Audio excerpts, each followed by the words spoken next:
1988. America had two faces that summer. In Seoul, South Korea, it was telling the world the Cold War was ending. In the Persian Gulf, it was doing something else entirely. You've heard the Seoul story. This is the other one. To understand 1988, you have to go back 8 years. 1980, Moscow Olympics.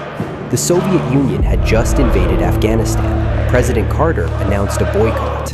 65 countries followed. The games went on, but half the world stayed home. 4 years later, Los Angeles. The Soviets returned the favor.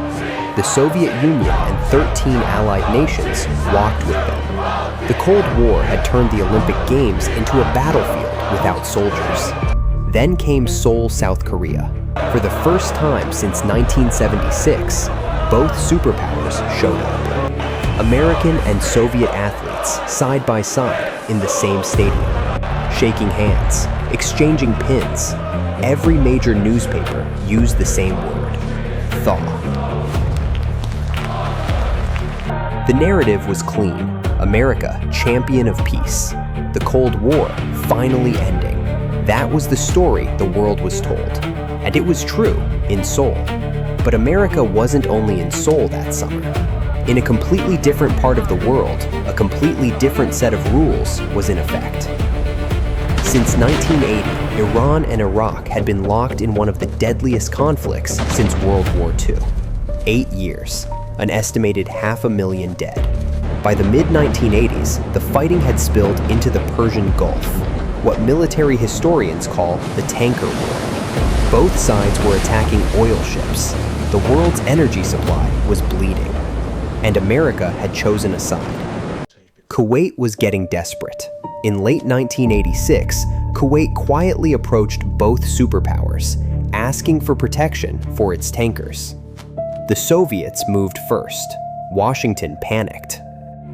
The Reagan administration could not allow Moscow to control Persian Gulf shipping, not with Cold War logic still driving every decision in Washington. So the US agreed to re-register 11 Kuwaiti oil tankers under the American flag and send the Navy to escort them. They called it Operation Earnest Will, the largest American naval convoy since World War II. The official reason? Freedom of navigation. The real reason? The Cold War had just arrived in the Middle East. Here is the part that rarely makes it into textbooks. The United States was not neutral. When Iraqi aircraft hit the USS Stark in 1987, killing 37 American sailors, Washington blamed Iran. Iraq used chemical weapons. None of that changed the calculation.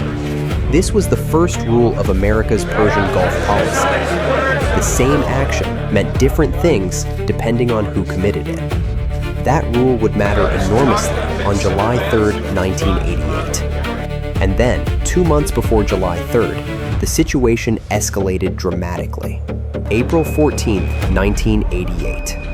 The USS Samuel B. Roberts, an American frigate on routine patrol, struck an Iranian mine in the Persian Gulf. The explosion tore a massive hole in the hull. 10 sailors were seriously injured. Remarkably, no one died, but the ship nearly sank. 4 days later, the United States responded. Operation Praying Mantis. American forces destroyed 2 Iranian oil platforms, sank or disabled 3 Iranian warships. It was the largest U.S. naval surface battle since World War II. By the time July arrived, the Persian Gulf was not a patrol zone. It was a war zone. And every American sailor in those waters knew it. In May 1988, the U.S. Navy deployed the USS Vincennes, a state-of-the-art Aegis-guided missile cruiser. Among the other crews in the Gulf, the Vincennes had already earned a reputation. They called her Robo-Cruiser. Her captain was known for aggressive tactics. Commander Carlson, who commanded a nearby vessel, wrote that he operated as if actively looking for a confrontation. July 3rd, 1988. The Vincennes was inside Iranian territorial waters, and directly above her, a civilian passenger jet was climbing into the morning sky. Iran Air Flight 655, a regularly scheduled Airbus A300. Every Sunday and Tuesday, the same route, the same crew, the same aircraft. Bandar Abbas to Dubai, a 30-minute flight, completely routine. That morning, 290 people were on board, 274 passengers, 16 crew. Among the passengers, 66 children. At 9:47 a.m., Flight 655 lifted off from Bandar Abbas, 27 minutes behind schedule. That airport matters. Bandar Abbas served both civilian and military flights, a dual-use facility, which meant anything departing from that runway could, in theory, be either. At the same moment, the USS Vincennes was engaged in a surface battle with Iranian Revolutionary Guard speedboats. Alarms going off, crew at battle stations, and fresh in everyone's memory, the Samuel B. Roberts, the mine, the near sinking, just 11 weeks earlier. The pressure inside that Combat Information Center was extreme. Then, on the radar, a contact appeared. An aircraft, climbing out of Bandar Abbas, heading directly over the Vincennes. Here is where this story becomes something else entirely. The Vincennes carried the Aegis combat system, at that time, the most advanced naval warfare technology on Earth. What did the Aegis system record? The aircraft was climbing, not descending.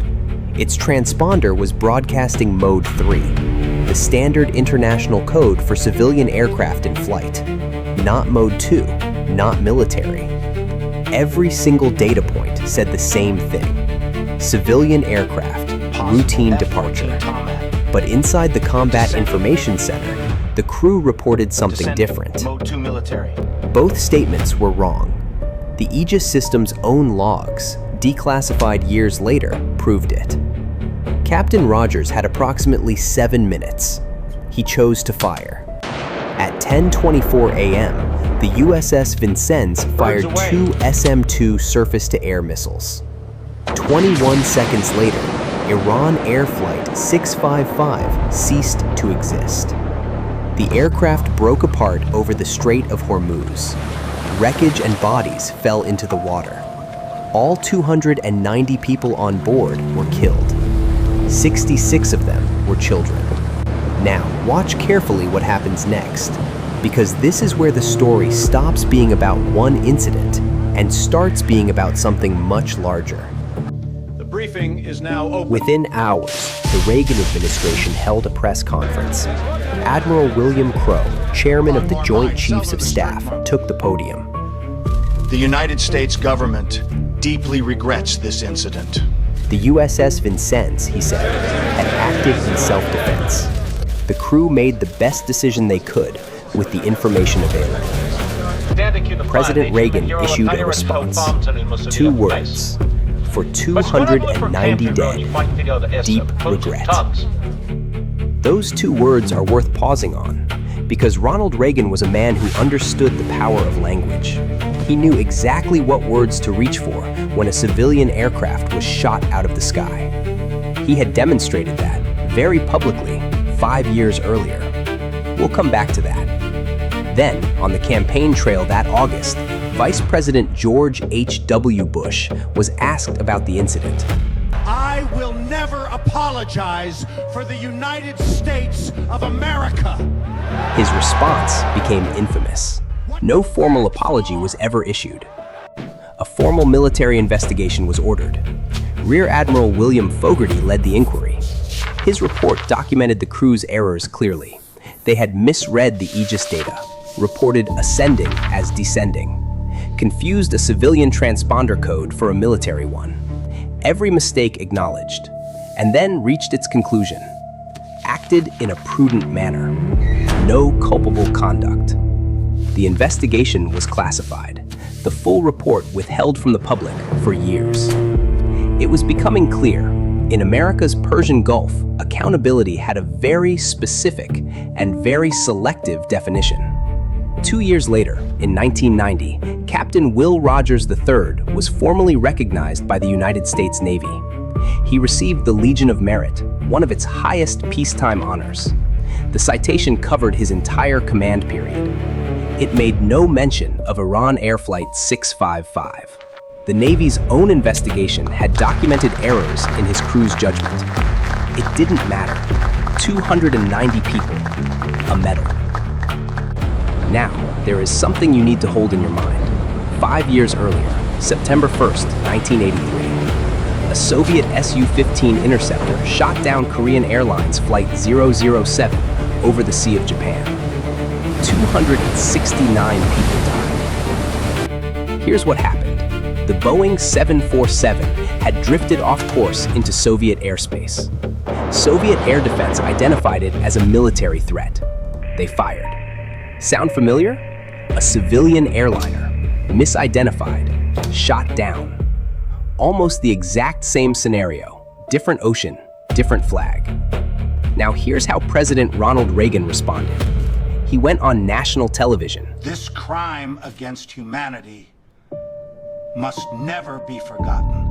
He used that moment as one of the most powerful propaganda weapons of the Cold War. Congress passed resolutions condemning the Soviets. The United Nations Security Council debated it. The world was told, this is what the Soviet Union does. This is who they are. 5 years later, Ronald Reagan's own Navy did the same thing. Deep regret. A medal for the captain. No apology. Ronald Reagan never used the words crime against humanity about his own Navy.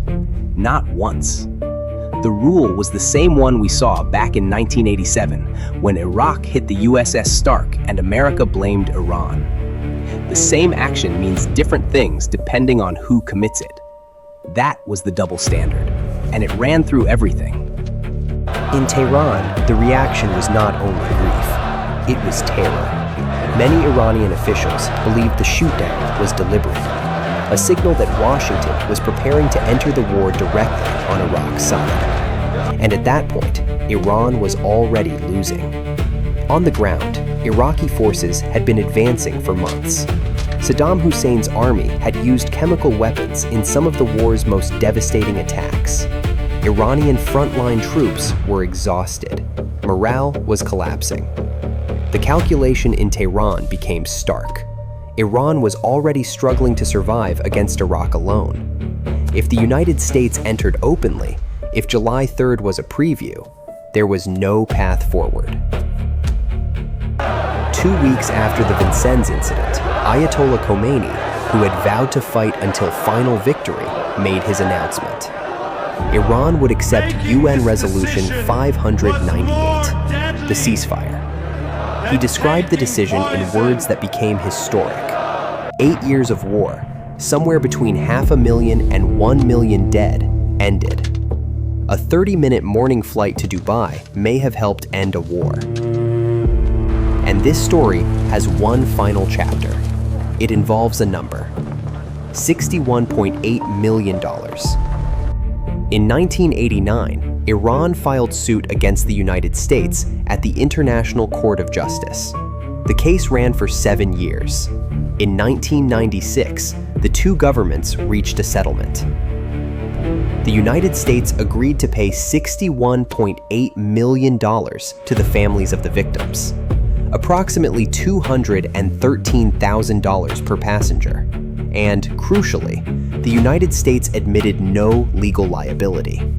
No wrongdoing acknowledged, no apology attached. The Aegis logs, the Fogarty report, the fact that the Vincennes was operating inside Iranian territorial waters when it fired, none of it officially mattered. The case was closed. In Seoul, South Korea, American athletes stood on podiums. The world watched. In the Persian Gulf, wreckage floated on the water. 66 children never made it to Dubai. In 1988, America showed the world two faces in the same summit. One face said, "We are choosing peace." The other did something else and called it self-defense, classified the investigation, gave the captain a medal, and settled without ever saying sorry. The world only saw one face. Now you've seen both. One more thing. 5 months after the Vincennes incident, December 21st, 1988, Pan Am Flight 103 exploded over Lockerbie, Scotland. 270 people died. Libya was officially blamed. The case was officially closed. But for decades, some investigators, some victim families, and certain government officials have never stopped asking a quieter question. Was it really Libya? Or was someone settling a different kind of account? That story is for another day. The United States has never formally apologized for Iran Air Flight 655. Do you think it should? Leave your answer in the comments. I read every single one. And if you want to understand how this double standard shaped everything that came after, the sanctions, the proxy wars, the nuclear standoff that still isn't resolved,